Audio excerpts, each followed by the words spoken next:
Like, that's why guys like Harrison Smith and Kyle Hamilton are so important, because you have to cover so much ground.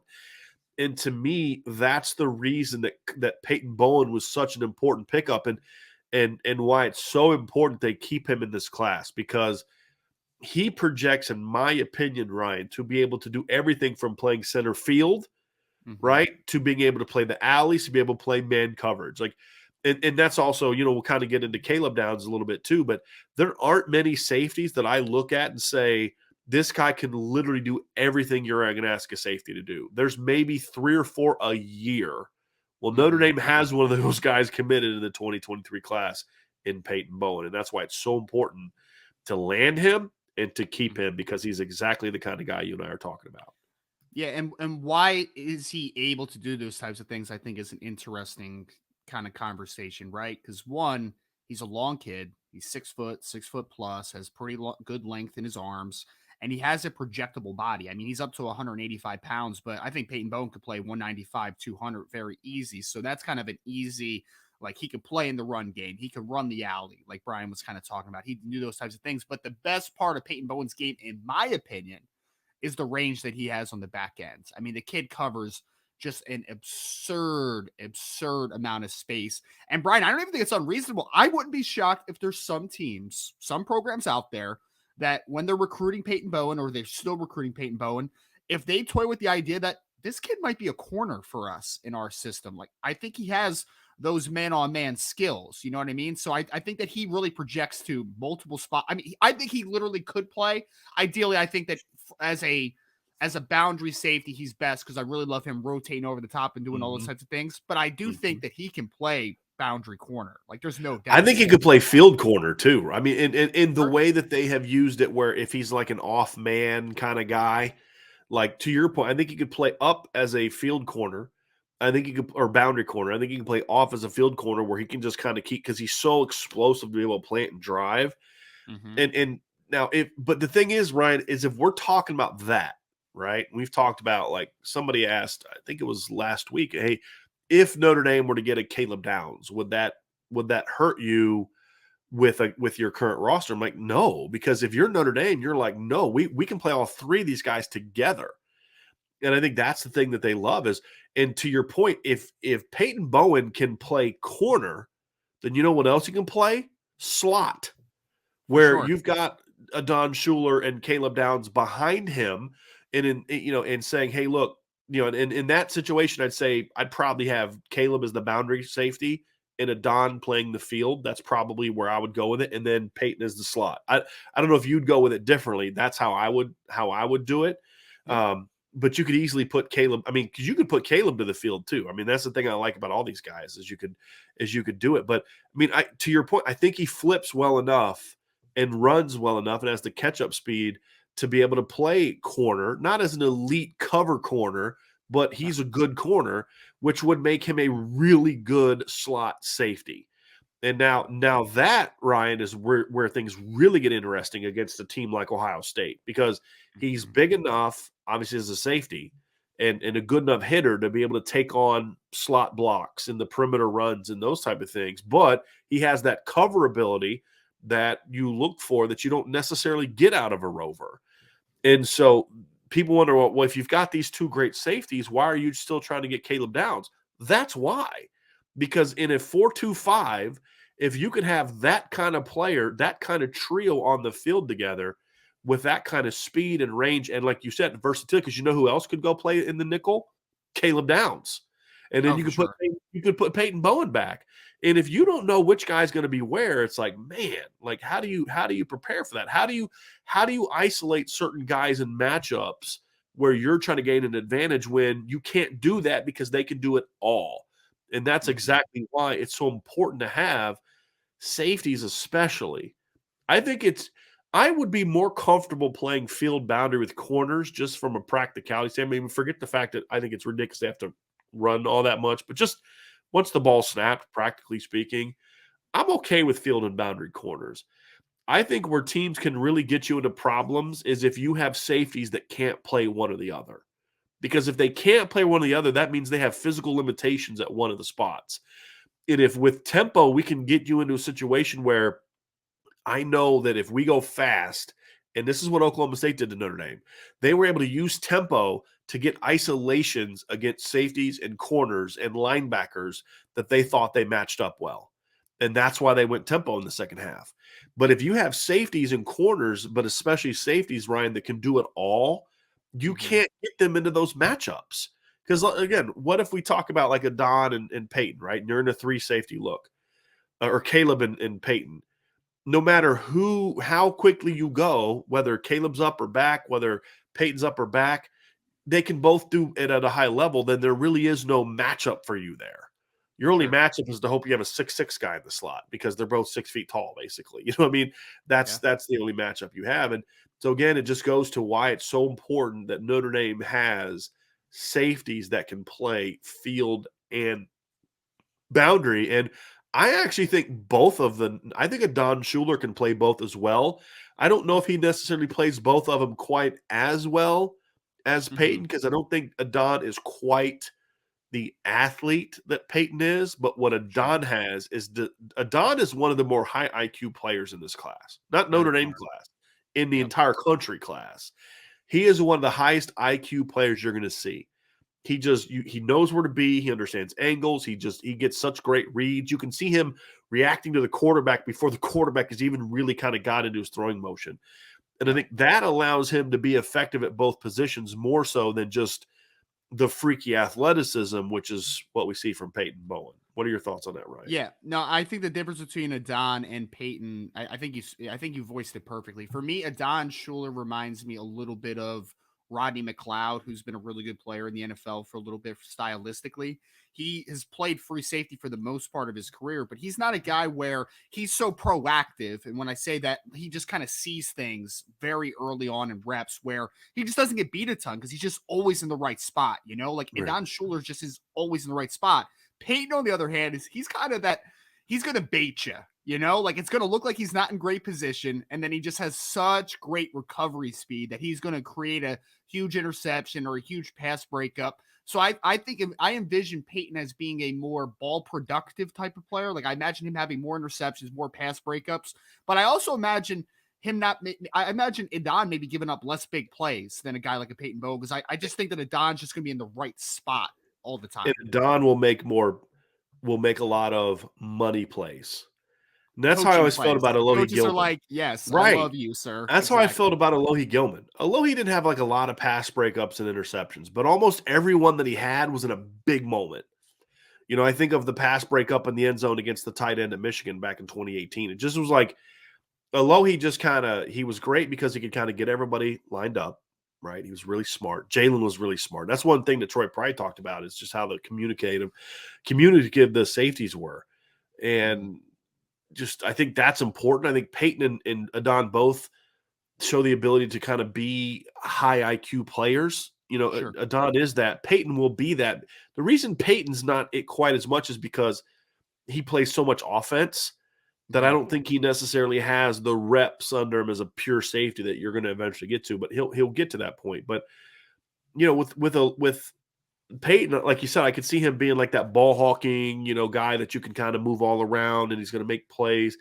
And Adon may not be sexy, may not get the pub, he may not get the Mhm. love in 2018.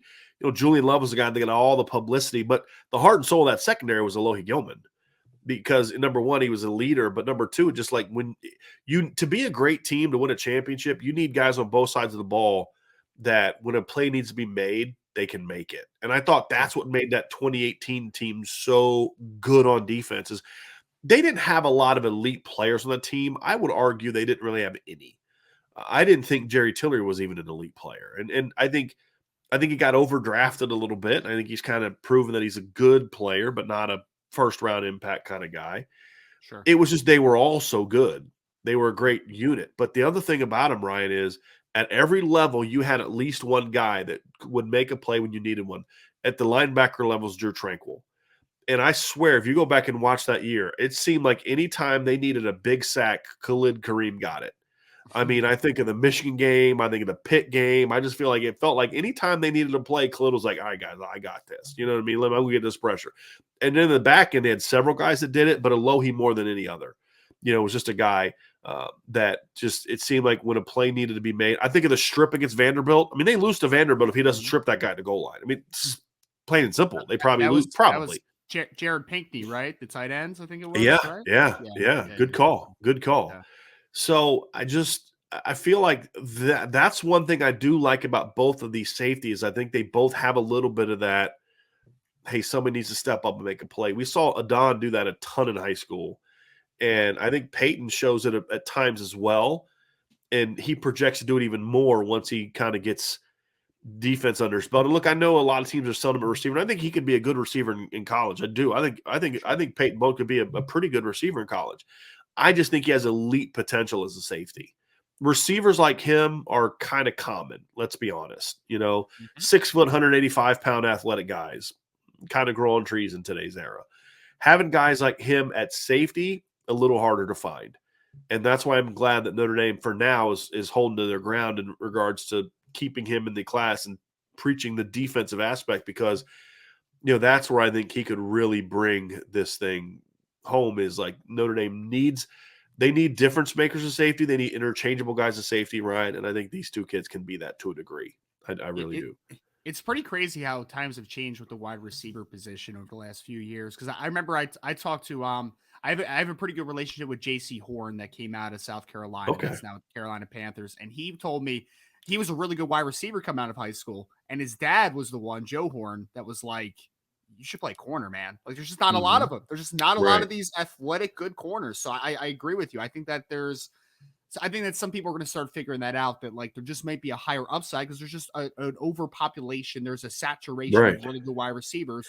And to your point, Adon right now for me is, just to reiterate the point, guy's just always going to be in the right spot. You're just not going to get him out of position a ton. Peyton Bowen's that one guy though, Brian, as a former high school coach, where you're like, oh God, what are you doing? What are you doing? And then he makes an interception and then you forgive him. And you're Right. like, Oh okay, shoot, he didn't flip his hips correctly. He was out of position. Oh, the deep ball's coming.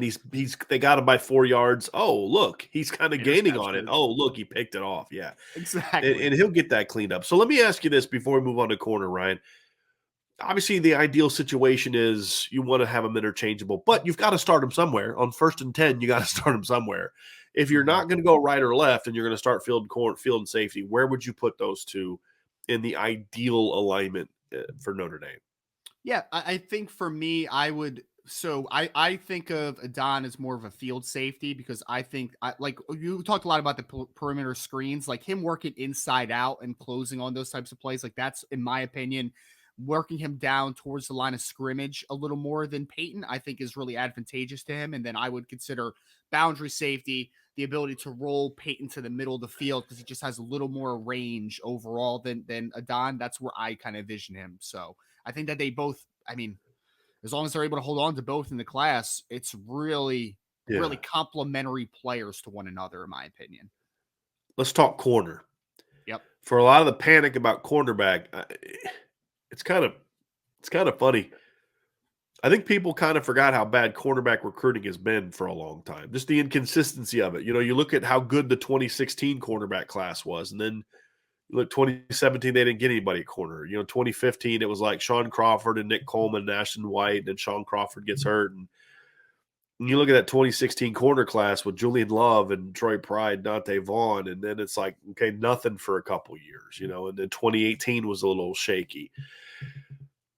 You look at the first class that Mike Mickens brought in, it's got Ryan Barnes, it's got Philip Riley, Chance Tucker. Then the second year you get Benjamin Morrison and Jaden Mickey, which in my opinion is the best 1-2 punch just coming out of high school that Notre Dame has signed arguably in the last decade. And I think it absolutely can compete with the whichever combination of 1-2 you find best in the 2016 class of Julian Love, Troy Pride, and Dante Vaughn. Again, this is about how they were as high school players. I'm not saying they're going to be better college players. We don't know. We can only compare them for the level that we've both seen them, which was high school players.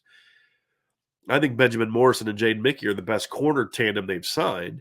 And then if they've got a top 100 guy in the 2023 class in Justin Rhett. So I think part of the problem is because we haven't seen a lot of those guys yet, that there's still this feeling that, cornerback recruiting is a problem.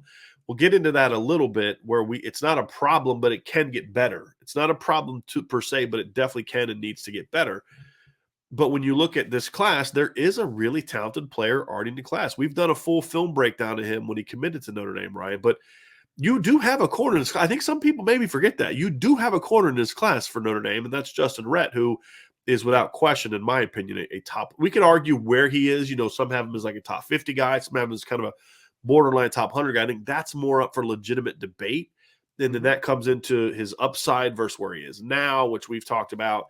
But Sure. he's definitely a top 100 guy and a guy that was a very, very important pickup for and a guy that Bama wanted. I mean, that's just plain and simple. Bama wanted him. And he's like the third corner that Notre Dame has beat Bama for in the last 2 years. Second That's corner, awesome. because they beat Bama for Benjamin Morrison last year as well.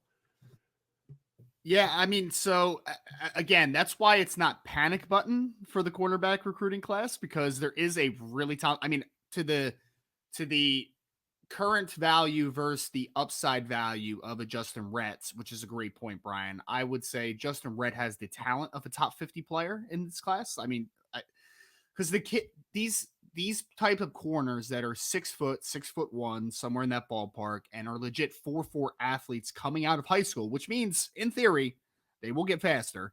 You don't get a bunch of them all the time, and especially here, right? Like Notre Dame, like you said, is had some success at cornerback, but it's also had some dry spells where like they haven't recruited as well. So getting a player like this as a baseline is fantastic. It absolutely is. Justin Rhett, he's a guy where I think he's best suited in the boundary because of the length that he has and the physicality, the pressability that he has. But also, I think that he's also a kid that could play to the field a ton at points too, because I think that he's a loose enough athlete to do so. So he's a great start. There's no doubt. There is big time ability with Justin Rhett. The height, weight, speed element that he brings is a great baseline. But the fact of the matter is, and the reason we're not hitting the panic button is that he's in the class. But the fact of the matter is that you can't be done at the cornerback position. You have to be able to either close on some of these guys that are on the board, which they're not in great shape for any of them, in my opinion, or the board's going to have to expand at some point. You're going to have to kind of reevaluate and identify some more players that can fit and that can be really good fits in Notre Dame. So this is a kind of it's not a make it or break it because there is already a good corner in the class, but this is a big transitional period right now to kind of figure out how's this board going to kind of play out over the next few months. Thought I'd unmuted myself. I think that's the thing for me that I look at and say who that next guy is going to be, because I don't think they can afford to just get one corner in this class. I don't think they can afford to just, even if it's just a raw kid with a lot of high ceiling but not a very high floor, they need a second corner in this class. It just now, obviously, ideally, you'd like to have a top guy, Mhm. but I think that I do think that it'd be nice to get a second guy. But I think when you look at Justin Rhett, though, we'll kind of transition to cornerback recruiting here in a second. The thing I like about Justin Rhett is I do believe he brings value to both the field and boundary positions. I think his Yep. size and physicality and ability to play in man coverage projects well to that boundary spot. I think his ability to just like the one thing that I think he has that like a Clarence Lewis doesn't have, for example. Even though I think Justin's a little bit bigger, but I think there's some things that are similar in their games. The one big difference is Ryan, you and I before the show, I was going through breaking down the Cincinnati game and we were kind of talking about just some of the struggles that Clarence had. And what was happening in that game and what happened in Oklahoma State is when a receiver would get a step on Clarence, he just doesn't have any recovery speed. He can't catch the guy. Now, luckily that, against Wisconsin and against Cincinnati, those quarterbacks missed on some throws. Like there was a play, I think Cincinnati's second series where, I mean, Alec Pierce just runs right by him, just runs right, and he's got to beat by 3-4 steps. Luckily, the quarterback underthrew it a little bit, and that allowed Clarence to kind of come and break up on it. But a well thrown ball there, and it's 6. That's the difference between a guy like Clarence, who's a good, solid player, and a guy like Justin Rhett. Because the one thing that Justin has 2 things, and we can argue about a lot of other things, and people debate he's this, that, the other. There's 2 things that you cannot dispute about Justin Rhett. He's got great size, and he's got legit recovery speed. He's got legit long speed. And I think that is the thing that I like about him. And I think those are also 2 things that I think fit really well in the boundary, because I think he can play man, he can play the post. Because if you're going to play boundary corner, you got to be able to play the post. And I think he can play that.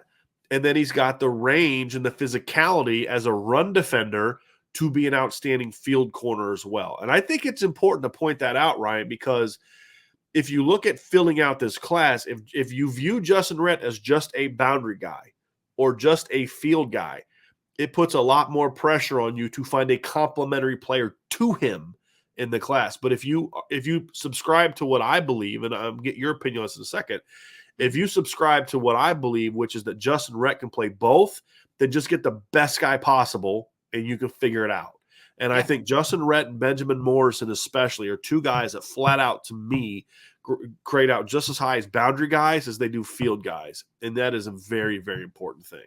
Yeah, I mean, I talked about it a little bit. I do think, and this is why I kind of said that Justin Rhett is a great baseline. It's not just a baseline because he's a really talented player. It's because I think that he gives you that ability to, you don't have to just pigeonhole him into one spot. I think that he is, in theory, better into the boundary than to the field, just with the length and the physicality he has as a potential press man I would corner. agree But with that. to your point, he can do both. And I mentioned that a little bit, a couple minutes ago, is the fact that I think he can play to the field. I think he can play to the boundary. And that's why I just want to reiterate again, he's a great baseline, not only for the talent he is, but because the fact that he can play both spots gives you options, in my opinion. And I think if you look at how, let's kind of transition into filling out the class. Because as you said, I think Notre Dame is off to a really good start.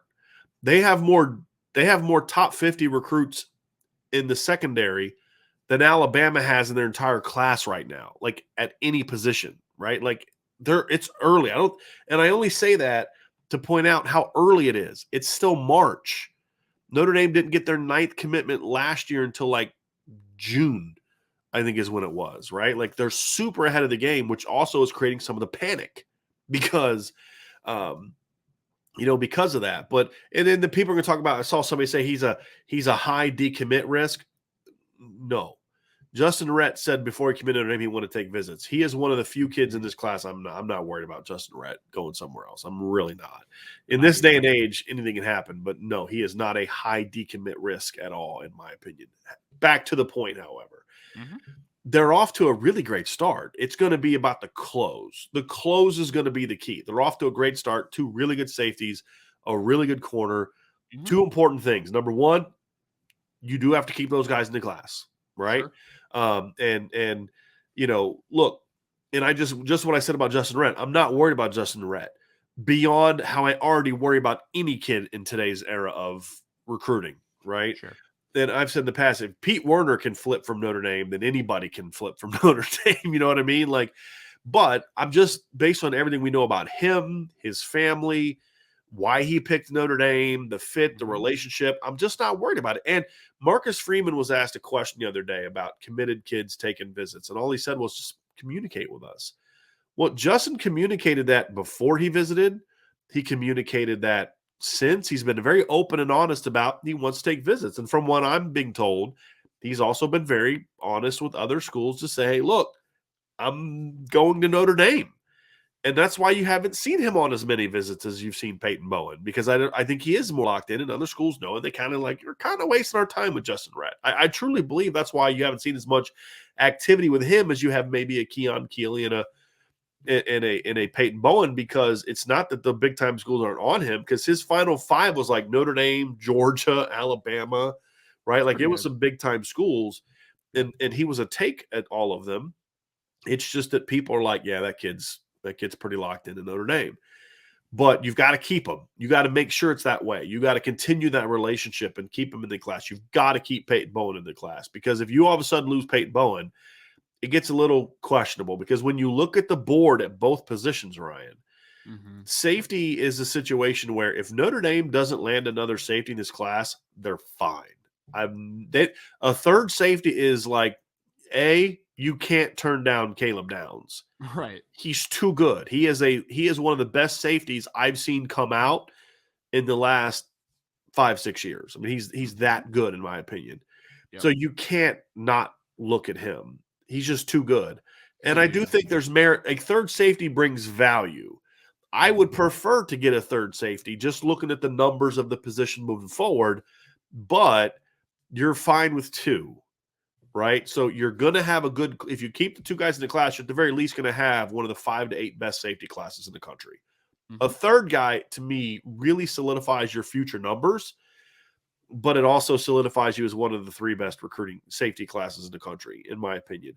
So the third safety guy, and look, Malik Hartford, I believe, announced today he's going to be making a decision on, was it April 6th? I think I saw, Ryan. Yeah, I think it's It's April not going to be 6th. Notre Dame. Nope. There's a reason we haven't talked about him much. He's not going to be Notre Dame. You look at the rest of the board, and after Caleb Downs, I don't really know who that other safety is going to be. They're not really pushing for Amari Snowden. They're not pushing for King Mack, who I absolutely love, by the way. Mhm. I understand why Notre Dame's not on him, but they're not really pushing for him right now. Where a lot of the recruiting focus is right now, it's basically Caleb Downs and the other corners. Yep. And I think that's the position where, to me, you have to get another guy. You cannot only sign one corner in this class. And I know you you have 3 on the roster from the year before and 2 from last year. You can survive. You're not going to have bad corner numbers moving forward if you only get one in this class, but to really have a healthy situation, I think you need a corner in this class. And when I look at it, Ryan, it really all comes down to 2 guys, in my Mhm. opinion, right now. And that's Christian Gray and Micah Tease. Agree. Now, Yep. Christian Gray is the interesting one. Let's talk about him first, and then we'll talk about Micah Tease. Yep. Notre Dame feels they're in a great position with Christian Gray. And I'm of the belief, Ryan, based on the people I've talked to, if they both wanted to come, they'd take them both. That's kind of what I've kind of gathered from people, is Mhm. if they both want to come, they'll take both of them. Christian Gray is a guy the staff has been on for a while. He's from DeSmet Jesuit High School in St. Louis, obviously a school that produced several Notre Dame players recently, most recently Jordan Johnson. They seemed like they were. I mean, he was basically seemed like a lock when you first got hired, Ryan. It was like, yeah, they're going to get Christian Gray. It was like a no doubt about it. Well, LSU hired his former high school coach, and then Ohio State got in the mix. Notre Dame still feels really good about where they stand with Christian Gray, Ryan. I'm not as sold on where Notre Dame stands with Christian Gray. What are your thoughts on his recruitment? Yeah, I mean, just talking to Sean, obviously Sean has contact with Christian Gray regularly. I would say the same thing. Like I feel like it was trending Notre Dame very well, and then other schools like LSU got into the conversation, and I think it's a little more open than people kind of want to admit to themselves, maybe in the program and just from the outside perspective as well. So I think they're still in a solid spot for Christian Gray. Like I think that they're within the top 2 or 3, but I definitely don't think that they're the absolute leader. Like I don't think Right. that you sit here and just say like, oh, it's Notre Dame at the top, and then there's a gap. Like I think it's gonna be a dogfight for I Christian think Gray it's if that's one your A, guy. one B, one C. That's what I think. Yeah, yeah. I mean, it could go a variety of different ways, I think, right now. So Yeah. if Christian Gray's your guy, I mean, there's got to be a move made here pretty soon because I think the longer this one, in my opinion, Brian, the longer this one, because we always talk about like the length of recruitment, Uh right? huh.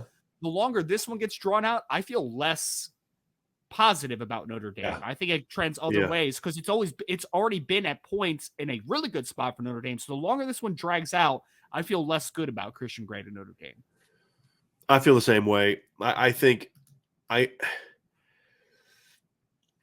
Yeah, it's the whole situation is a little strange, and I've also been kind of like the way Notre Dame views him, they view him as like a big time player. That's the other part of this is I like Christian Gray, but like I got to go like watch him again and again because when I watch his film, right, I see a kid that's really fluid, really Mhm. smooth. He's not super tall, but he's long. He's got Instinctive. some stickiness to him in high school, but I don't see a guy with great speed. Like I see a guy that's kind of a pure off man field corner kind of guy. And I Mhm. don't see great speed, but then you look at it and you're like, yeah, but LSU and Ohio State both won him. True. And those are programs that have had a lot of success recruiting the secondary in recent years. Now it's different coaches, but I look at it and I say, am I missing something here? Because I like him. I'd take him. I'm happy with him. But he's more of a top 150 guy to me than he is Mhm. like the top 50 to 100 guy, which I think is how kind of Notre Dame views him. They view him as like, this guy's a really good football player. Yeah, I kind of viewed him the same way, and I know we didn't even talk about that when it was like a few weeks ago when we first started talking about it a little bit. I view him in like a similar realm as I did when KJ Wallace was coming out of high school. Like KJ was a good football player. I think Christian Gray's a good football player. I also don't see great athlete. I think he's a good athlete. Like there's no doubt. Like it's not a hindrance to his ability to play on the next level, but like I don't see a guy that's a special athlete in any sense. So I think we're pretty much on the same wavelength as far as the quality of player. Good football player, but Yeah, needle mover. I'm not sure if it's a needle mover right. for me. But Yeah, it's still a good pickup, sure. right? Like that's the thing is he's a good pickup. He makes sure that you don't lose space between those other teams. But I don't know if he necessarily closes the gap. But I'm open to having my opinion changed on him as Mhm. he's one of those guys. Like you always have those guys. Like I'm really going to pay attention to this guy's senior film. Like I'm because there's clearly been some stuff at camps and things like that that we haven't seen that these schools have seen because Ohio State and LSU have really turned the heat up on him, Yeah. and Notre Dame likes him a lot, and I respect the coaches at each of those spots. Now LSU's a little different because you could say, well, it's his former position coach, his former head coach in high school, so Yes. that may be it. But like Ohio State really likes that kid, and Yeah. so go ahead, Ryan. No, I was just gonna say, and I do like this is just impartial to Christian Gray for a second. I do like Notre Dame getting a little bit into the St. Louis area, a little Yes, more consistently. So very just important. a little bit of an added layer there. I just wanted to throw out Very there. important piece, no question about it. And you could potentially get maybe 2 defenders from St. Louis this year with him and Samuel and Pemba. So we'll see how that pans out. The other cornerback, and this is one of those guys that kind of is one of those grow on me guys. Hmm. That's Micah Tease. I love Micah Tease. When I Yeah. saw him at first, I was like, okay, I like him. I felt a lot about him like I felt about Christian Gray.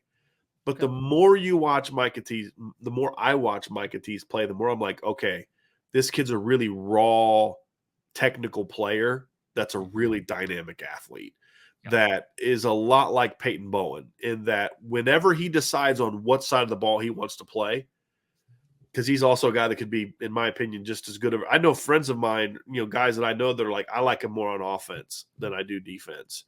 I personally like him more on defense for the reasons we discussed earlier. Hmm. But the more you watch him, you're like, yeah, there's something there. There's some instincts there. There's some athleticism there. There's some toughness there.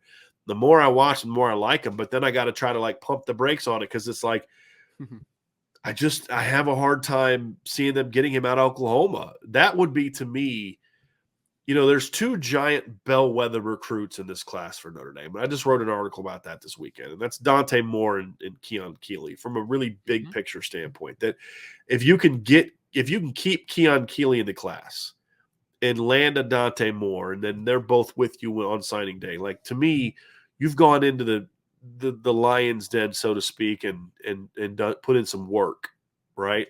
But then there's some other kids that are other types of bellwether players, and Oklahoma now is to me an even greater threat now for Micah Tease than they were before because now they actually have a coach that gives a rip about defense, True. right? And Yeah. I'm not even sure.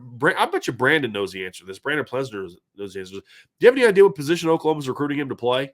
Has he I talked to you about it? I actually do know that. Yeah, he's they're actually recruiting him to play safety. Okay, so they are recruiting to Safety. play defense. Okay, that was Yep. kind of my question. Yep. So the thing for me with Micah is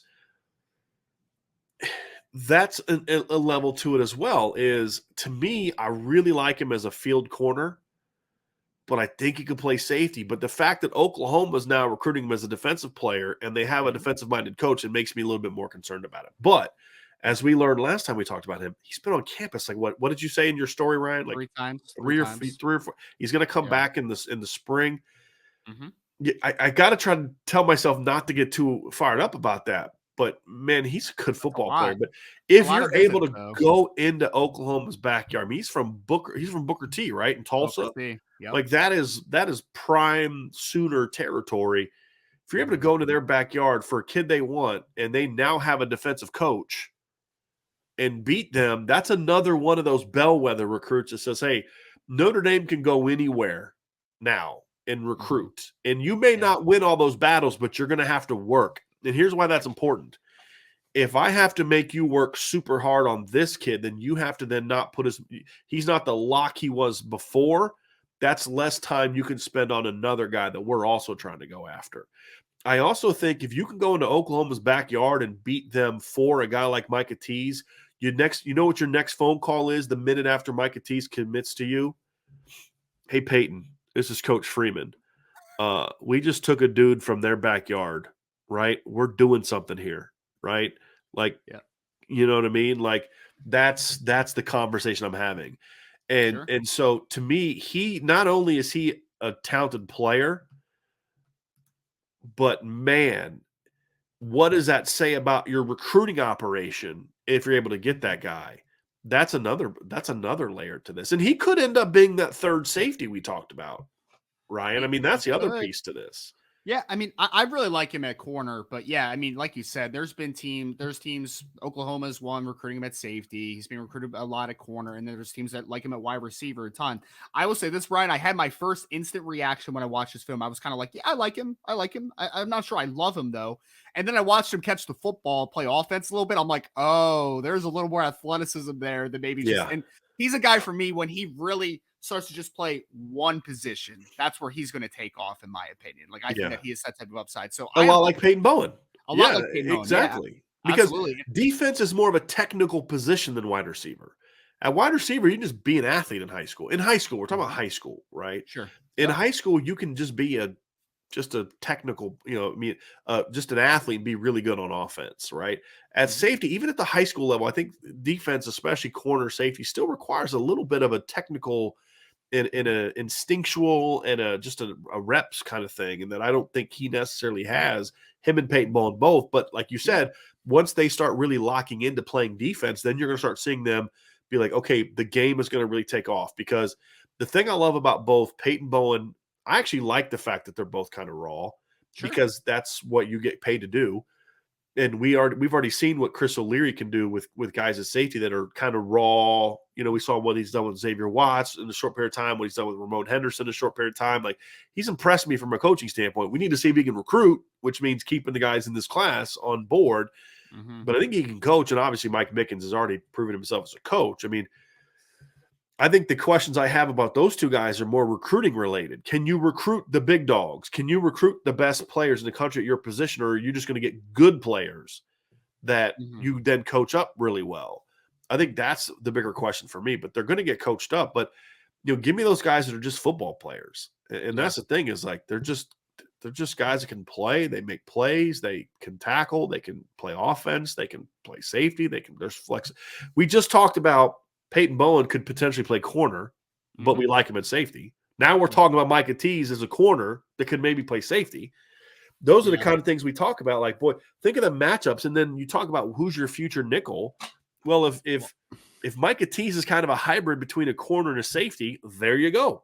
mhm. That's it right there. Well, he that was what went in my mind when you started talking about the safety thing, and you weren't even trying to sell me on it, but my initial response was nickel safety mix, right? Like, that's because then rotating down, you can play a lot of sub with that type of player. You can play three safeties all the time if Micah Tease is that type of player against Mhm. spread teams, when teams that really just want to. I mean, the USC's of the world, right, where they just want to just keep going, Right. pace. So I agree, and I mean, like I'll say, I've remained steady on this, Brian, and I think you would agree. I still like where Notre Dame is with Micah Tease. Mhm. I think they're firmly in the second position right now for Micah Tease. Which, if he keeps coming back to campus, I'm going to say, like, okay, they're okay. I know some people that think they lead for him. Really, late. I mean, But here's the thing. yeah. Leading for him and getting him to decide to leave the state are two completely different things. That's my biggest thing is when Right. I talk to him a couple times, it's like, yeah, I mean, praises Notre Dame. I think the kid loves Notre Dame, but I think he's one of those kids, and I remember you talked about it with like Billy Shrouth last year, right? Mhm. A lot of pressure to stay in the Yeah. states, right? Like, there's a lot of pressure to stay in Oklahoma, especially now with the new coaching now at Oklahoma, being a defensive coach, like you said, Venables going over there from Clemson. So I think there might be more outside pressure. He strikes me as a kid that honestly, to your point of, like, a lot of people think he might lead to him. I would guarantee, maybe not guarantee. I think though that there's a very good chance that in his mind, in Micah's mind, he's probably like, I like Notre Dame the best, but there's a There lot have of there pressure. have been a lot of kids that like another school better than the in-state school, and Yep, they can't pull the trigger. exactly. I think it's especially true in a state like Oklahoma, where there's just not a lot else. I mean, and let's be honest, Oklahoma State's not Oklahoma. It's not like Florida, where at times in history, Florida State, and Miami were all kind of powerhouses that carried the same weight. It's not like Texas, where you have Texas and Texas A&M, or it's a little different animal. Alabama, where now there's a difference now, but for a long time it was like Auburn and Alabama are kind of both powerhouses. That's not true in Oklahoma. I mean, it's Oklahoma and Oklahoma State. No matter what Oklahoma State does in the field, they're never going to be Oklahoma. And so to me, that's the interesting thing. It's like, Ryan, and you're going to learn this the longer you do this job. You're going to be like, man, I just knew Notre Dame was going to get that kid. I'm shocked he stayed in state. But it's that pressure of, it's teachers, it's friends' parents. It's like there's just so much pressure You to probably, stay in state. imagine on the day-to-day basis the Oklahoma gear that he just sees every single day, right? Like that's just it's the reality that he lives in right now. Right. So that's the thing, is getting him out of the state is going to be tough. If they can, I'm really curious if they're going to be able to get him back on campus this spring, or if it's going to be not until the officials. It's going to be interesting to see if they can get it, because if they can get him back for another unofficial, then there's no doubt he's going to come back for an official in the summer. Yeah, in my opinion. So it's going to be interesting. Now, here's an intriguing player that I want to bring up, because we never talk about him ever. Because I don't know where he's going to play. And we had a question about it, and I want to pull this up because it was a great question. But Douglas Road roundabouts. Could Ronan Hannafin potentially be the third safety? I know he's being looked as an athlete. Rover wide receiver seem more likely. But could Ronan Hannafin potentially be the third safety? Ryan, I have some thoughts on this. I wanted to give you a chance to kind of kick it off and answer that question, because it is a good question. Because, again, some people have talked about, potentially him being a safety. But what say you? I mean, so in a vacuum, I think that Ronan Hannafin could be a field safety, right? Like, he's not going to be a guy that I think you want to play single high a ton. He's not going to be a guy that's going to play on the roof. Like, you want him working down towards the line of scrimmage. So in theory, yes. But I mean, to Douglas's point, and he already said it in his response here, I think he's much more rover than he is safety. So I mean, I would be okay with it, because I would really like Ronan Hannafin to be in the class for Notre Dame, because I think his versatility brings a lot. But I don't know if I would just categorize him as a true safety. I just don't know if I would. For me, if it took me giving him a legitimate shot at safety, let's just say, and for as far as I know, I don't think he's asked for this. I actually think he probably wants a shot at receiver.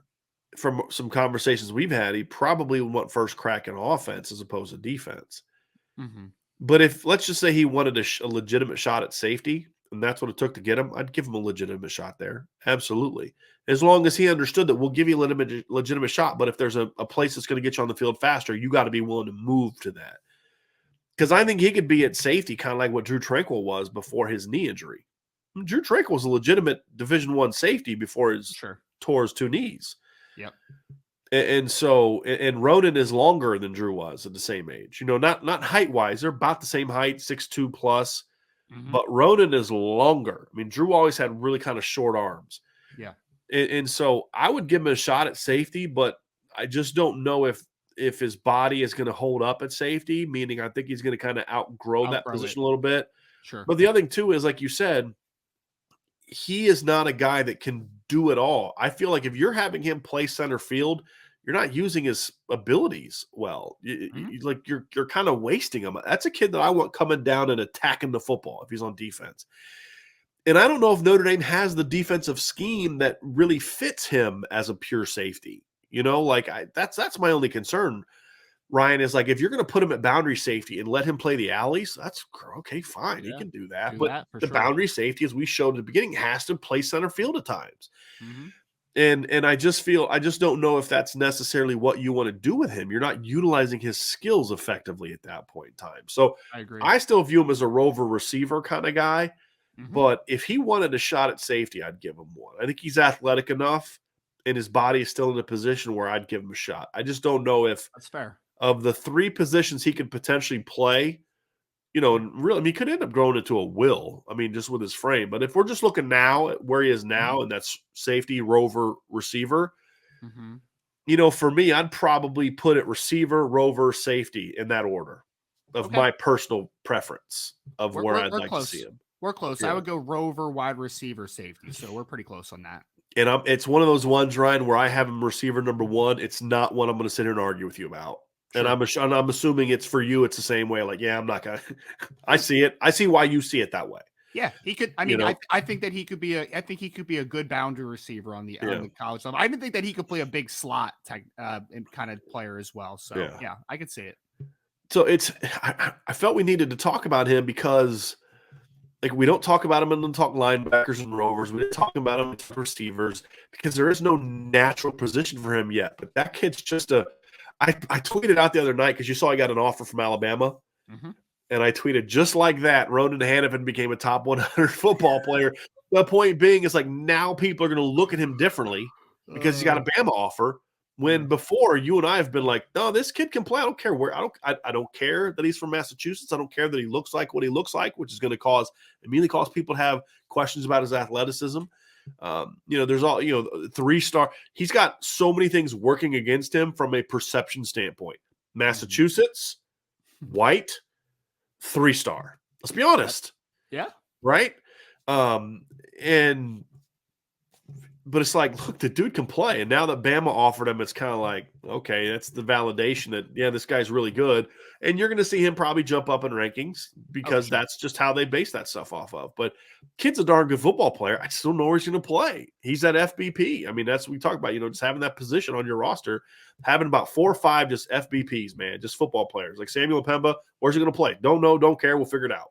Mm-hmm. You know what I mean? Where you going to play Ronan Hannafin? Don't care, don't know. We'll figure it out. Right? Like that this class has a high number of those guys. And I feel like you've got to go out. Micah Tease is that kind of guy. Peyton Bowen's that kind of guy. Where like in 2 years, if you sign Micah Tease and Peyton Bowen in 2 years, you have a receiver situation like Notre Dame is in now where your numbers are sketchy. You're like, okay, yeah, I can go over there and probably be better than or just as good as the guys we have a receiver. Mm-hmm. I want as many guys like that as possible. And that's what I love about Ronan Hannafin. Even though I can't lock him into a position, yeah, the kid's just a good football player.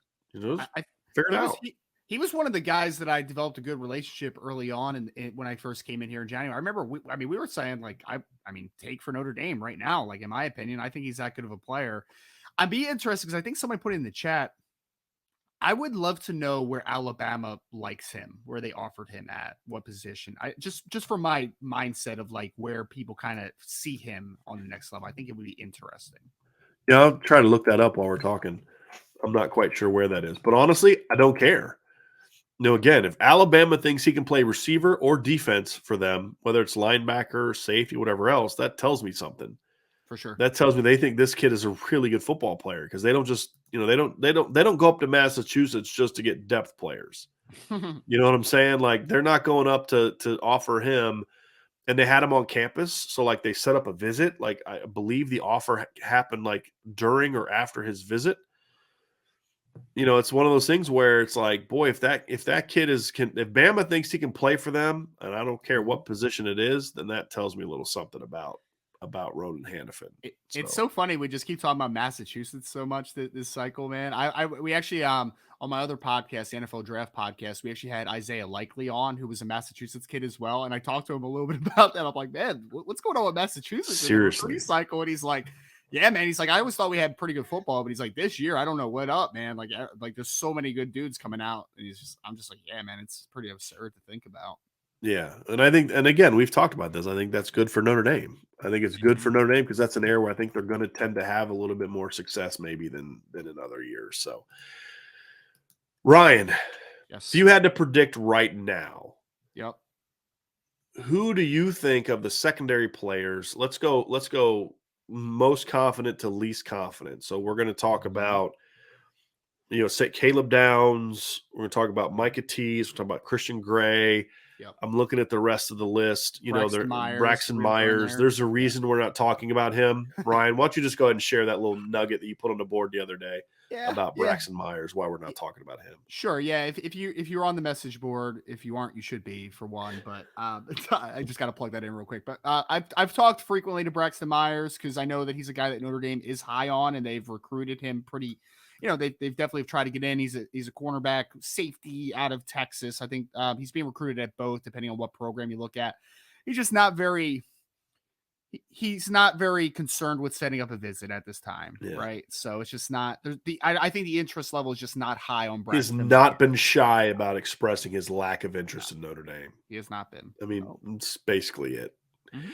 Another guy on the board, Caleb Presley's all. Now, I think Caleb Presley has interest in Notre Dame. I think so I too. just don't think it's enough that they're ever going to be a legitimate player for him. Yeah.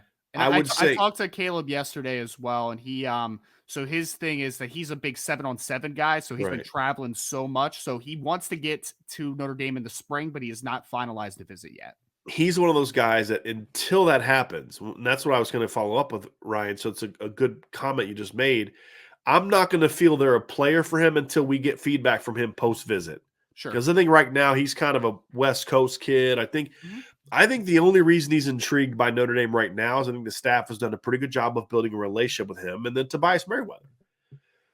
I think those are the only reasons he has any interest at all right now in Notre Dame. And it's I'm not they're not going to be a player for him until that right there. Get him on campus and you got to blow him away. And that's a lot to put on that guy. So Mhm. we don't really talk a lot about those guys. Jair Hill's the guy that's on the board for Notre Dame right now, but he's not really a take at this particular time. Right. There's some other guys. People talk about Javion Toviano. Look, we've told there's a reason we don't talk about him either. We've talked to people at Notre Dame, and when there was all this talk about teammate visit, they're like, that kid doesn't talk to us. So I don't know where the whole visit thing came from or what that was, but that's not Mhm. happening. And for whatever reason, Notre Dame dropped Malik Muhammad. I mean, they're just not really recruiting him right now. They don't see him as a fit at Notre Dame, and it is what it is. I think it's a bummer, but It's a shame. I like the kid. I mean, he's a top He 50 caliber player to me. He's a big time player. he So liked there's Notre some Dame guys on the too. board they It's a could shame. turn to, Ryan. It's a pretty deep year. Yeah. There's some guys out there they could still turn to, but they're going to need to figure if they're going to get on some of those guys, the King Max, the Mhm. Terrence Loves, the guys like that. They're going to have to kind of, Javon Thomas. Somebody told me that Javon Thomas's dad played in Notre Dame. I don't know who that would be. I don't know if that's like Joe Thomas or so. I don't know who that would be. But I'd be curious to kind of find that one out. But we're always going to tell you straight. We're not going to tell you, oh, this kid may visit to try to get you excited or to pump up clicks or whatever else may be. So that's why I always try to say, y'all stay locked into us because that's not our business model, right? We're always going to be straight with you guys. But honestly, right now, Ryan, is if they don't close on the guys on the current list, they're going to have to figure something out. I mean, because Yeah. you need at least one more DB in this class. If you get 3 safeties in one corner, it's not a deal, but I can live with it. Yeah. I can because I like the Barnes and Tucker and Riley. I think those kids can play. Plus, you got Jaden Mickey and Benjamin Morrison, Justin Redd. It gives you 6 corners that are going to go into the 2023 season with, the 2023 season with at least 2 years of eligibility left. Mhm. Right? You can live with that. Sure. It's going to put a ton of pressure on you in 2024. You can live with that, but I don't think you can go just one corner and just 2 safeties. I Mhm. think you need 4 DBs in this class. Now, that's going to be key for me. And right now, I don't know who that guy's going to be. And I think the point you made earlier, Ryan, is there's a lot of guys I could see them getting, but Mhm. none that right now I'm going to point to and say they're going to get that guy. Yeah. Receiver, there's a couple guys right now. Right now, there's actually 2 receivers, and I'm not going to tell you who they are. People know who one of them is, but you got to be on the message board for the other one because it's a kind of a big deal. There's 2 receivers right now that I flat out will be surprised if Notre Dame doesn't land. Just flat out surprised. Yeah. In the second offensive line, there's at least 2 kids I'm going to be shocked if they don't get. Mhm. Right? In the secondary, there isn't that guy. I don't know if there's a guy that I'm like, I think they got a shot at Micah Tease. They got a shot at Christian Gray. I think they got a shot at Caleb Downs. I don't see that happening, but I can't point to any of those guys. I think there's only 2 realistic players on the board right now that they are in a solid position with. And I have a hot take, Brian. I think I have a little bit of a hot take, so I would love your Okay. reaction to it. Yeah. I think Notre Dame's in a better chance. If you ask me who are they more likely to land out of Micah Tease and Christian Gray, I think I would say Micah Tease. Yeah. I think I would. I think that's a lot of people kind of out there are just kind of like, oh, Christian Gray is just kind of a guy people have talked about more. He's been in, Notre Dame's been in the lead, and Micah Tease is just kind of a guy that's been talked about. And I'm not predicting either one to be in the class, but I'm just saying, like, if you ask me my confidence level on both, I would say Micah Tease is more likely Thank you. Okay, I think Micah Tease likes Notre Dame more than Christian that's what Gray I was going to does. ask. Yes. That's what I was going to ask. I think Christian Gray liked Notre Dame as much as he did because they were the biggest school on him at the time. Because Ohio State and LSU weren't pushing for him. I think the fact that he kind of fell off with Notre Dame after those schools got involved, or not fell off, but where you lose your confidence, because I don't know if he necessarily loved Notre Dame quite as much. And so when I look at Micah Tease, it's kind of the opposite. I think he likes Notre Dame a lot, but it's going to be like, can you convince him to leave the home state? So I think that's an interesting take. I'd have to let that marinate a little bit. I think for me, it's hard for me to accept that just because I have the paranoia of being able to get a kid out of Oklahoma. Although, one of the greatest running backs and one of the greatest players in Notre Dame history came from the same high school. Reggie Brooks, two Never heard of great him. running backs of the Brooks brothers. Reggie and Tony Brooks. So, hopefully that can help. Maybe when next time Micah Tease is on campus, Reggie happens to be in town that weekend doing something for Holtz's Heroes. Who knows? Yeah. But it's going to be interesting because there's just not a lot of guys on the board right now, Ryan. And if they don't get one of those guys, it's going to be interesting. They must feel better. I mean, like you said, they feel good about where they are with Christian Gray. They must just feel a lot better than we do, obviously. Yeah, they I do. think that's why the board has not expanded at this time, right? Yeah. So, yeah. Well, they did offer Micah Bell recently, but there hasn't been like any movement that we've seen since that offer. Right. And I think that was more of a just, okay, let's stay in the game as things figure out these other kids. But it's going to be interesting. But this next month is going to kind of tell us a lot. I'm curious if Christian Gray gets back. I believe he is on our Blue Gold Game board? I'm looking at the visitor list now at Irish Breakdown. I'm going to double check right now too. So somebody's already asked on the board about the second receiver. I love it. It's already been, that's awesome. I don't see Christian Gray on that list for now. He's Caleb Downs is. Caleb Downs.